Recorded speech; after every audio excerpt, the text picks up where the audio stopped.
Welcome to r/RedditRevenge. This is a story of someone getting back at someone with revenge after being wronged. And today we have 4 great stories, so subscribe, hit the like button, and let's begin. The first story: chaotic tale of a workplace clash involving customer service, drink orders, and unexpected injuries. The second story: warehouse worker named LG refused to do his job properly, then complained to the boss about being asked to do it correctly, and promptly lost his job.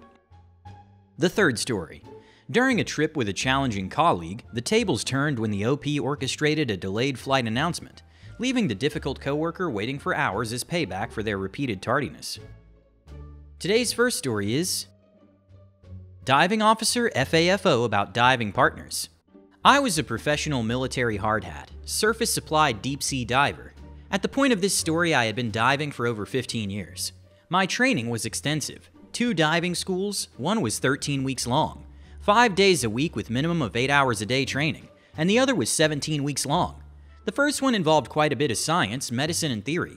It also involved long hours of physical training and in-water practical training and experience. The second one involved learning hyperbarics, mixed gas, demolitions, supervisory skills, and salvage training, along with refreshers on the gas laws and medicine. To even get to the second school, you had to have a couple of years of practical experience working as a diver first. You had to complete prerequisites for both schools and apply. And not everyone gets in. Once in, you still have to meet quite a few demanding requirements along the way.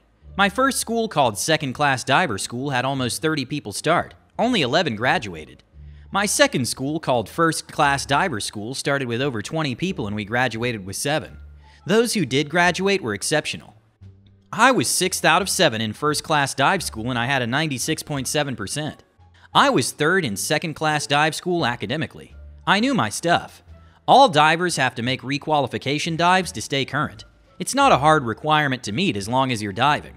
I stayed on active duty for 12 years. Due to a marriage and wanting to spend more time with my family, 3 kids, I left active duty and went into the reserves. I found a reserve dive unit. Some dive units have non-divers, but we get to recruit those, so they tended to be some of the best people in the military.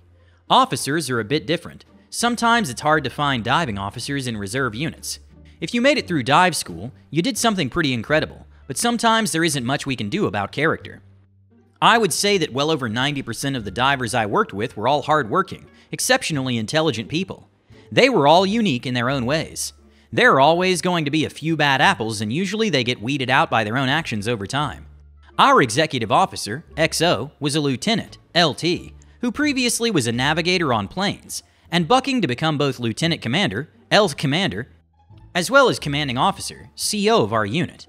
In theory, he knew diving stuff, but his knowledge was mediocre at best. He would read up on stuff the night before, then come in to try to question and test our knowledge over the weekend. This is important to the story later. He would also focus on a particular part of uniform when it came to inspections. If his shoes were shined, then he would focus on that. If he got his hair cut, then ours would be on focus. He regularly had an unclean uniform or something would be out of place. His nitpicking was annoying because there was a pattern to it that everyone saw. He would regularly bow out when we went out on the town, leaving everyone else to cover his part of the bill. This is aggravating to enlisted people when officers do something like this because they get paid much more and have extra money coming in specifically for this as part of their pay. In reality, I think he was having a hard time outside of the reserves working job to job, paycheck to paycheck, while some of the enlisted guys had some well-paying jobs outside of the reserves. In short, they didn't do it for the money. Regardless, he was the only officer I met in my career who would be stiffing his people with the bill. As for his diving skills, he didn't have enough experience to call himself a working diver.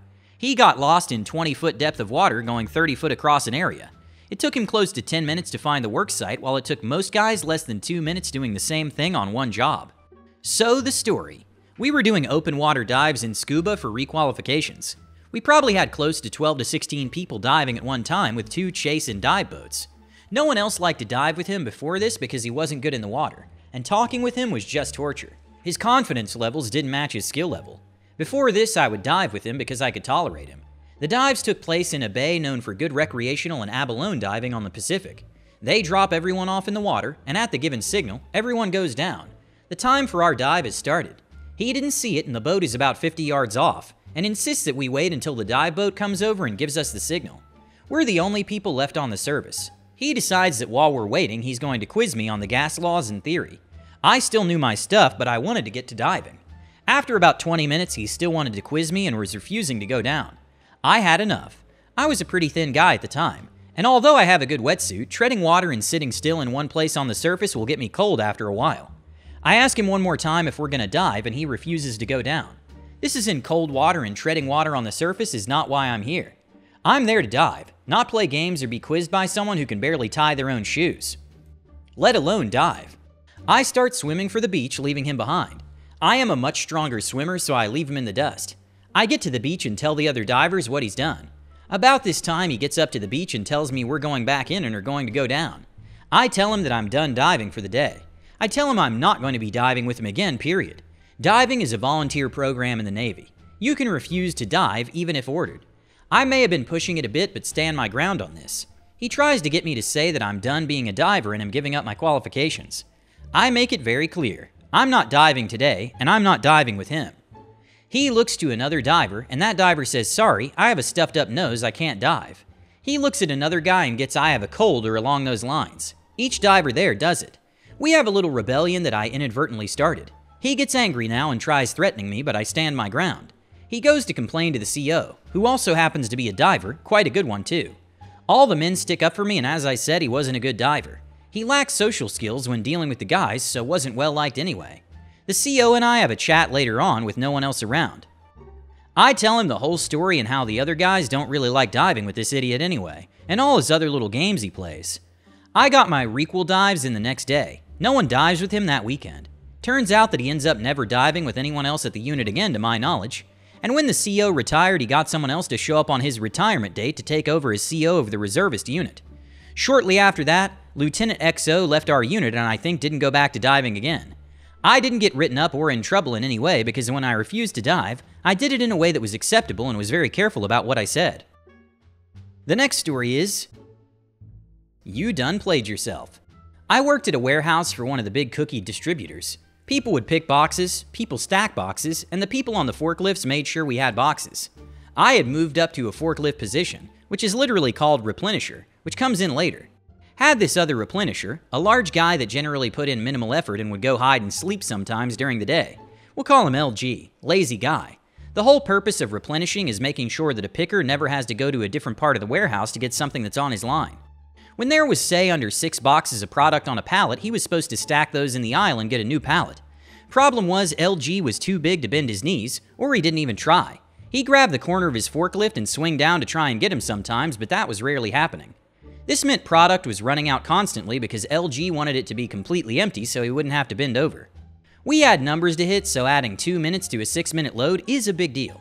Pickers keep asking him to get the stuff before it runs out, and LG tells us we're being lazy and making his job hard. I do his job frequently, so I know LG is talking out of his A and I confront him.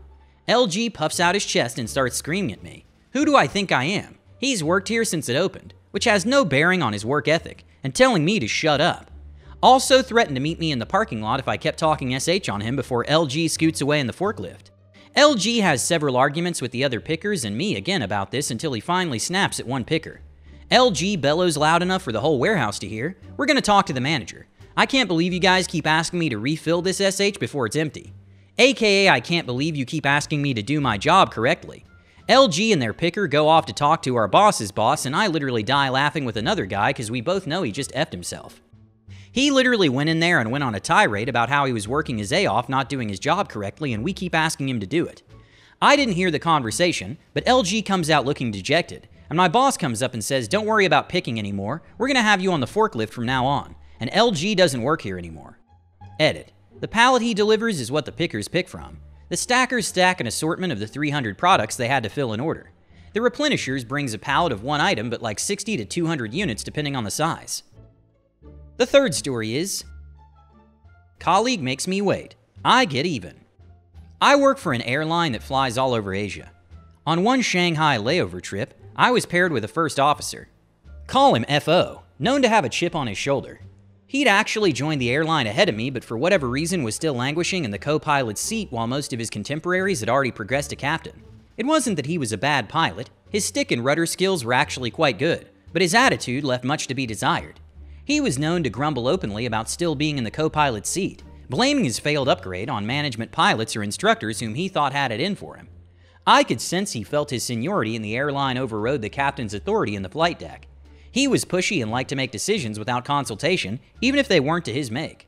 Other captains agreed with this assessment. We were on a 2-night layover.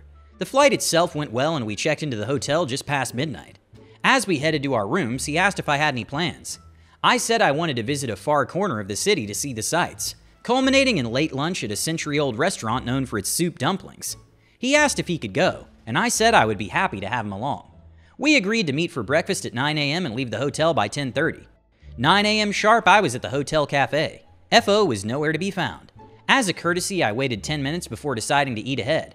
I was nearly done by the time FO waltzed in at around 9:35. He acted as if nothing had happened, and I thought nothing of it. Perhaps he was just tired from our late-night flight and needed to catch a few more winks. After chatting briefly over breakfast, I decided to go back to my room to get ready. We agreed to meet at the lobby at 10:30. At 10:30 sharp, I was at the lobby, but FO was nowhere to be found. He wouldn't show up for another 20 minutes. No apologies, no explanations. He just sauntered into the lobby, acting as if nothing happened. I again brushed it off and went on our way. The following day, I wanted to do some shopping. Again, FO asked to tag along, and again, he was late for breakfast in the lobby meetup. At that point, the thought occurred to me, like some D-wad who thinks showing up last makes him the most important person in the room, FO was engaged in a deliberate power play meant to drive home the fact that I was his junior. I'm a staunch believer of the maxim, don't get mad, get even. FO needed to be put in his place, but how? Telling him off would be too easy and too crass. I wanted to be more subtle, but didn't know how. Yet.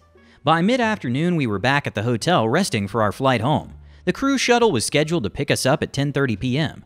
At around 8 p.m., the phone rang. It was the front desk manager relaying a message from our ground handler.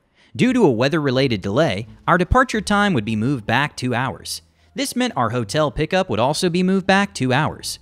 I thanked the manager and was about to put the phone down when he asked, "Would you like me to inform your colleague as well?" At that very moment, a naughty little thought kernel that had been germinating in the nether regions of my consciousness exploded into full bloom. I now had my payback, and it was going to be interest-bearing. "Oh, don't bother," I said. "I'll call him myself." And with that, I put the phone down, reset my alarm, and went back to sleep. At 12:30 a.m. sharp, I walked into the lobby hotel. FO was there. Had been for the past 2 hours. "Oh, didn't anyone tell you our flight was going to be delayed?" I asked with feigned surprise. He shook his head glumly. "So sorry to hear that," I said, somewhat too sympathetically. "Anyway, shall we go? Shuttle's here." I turned towards the door and quickly walked away. It was all I could do to hide that diabolical grin. Hit the like button and subscribe to the channel. See you in the next video.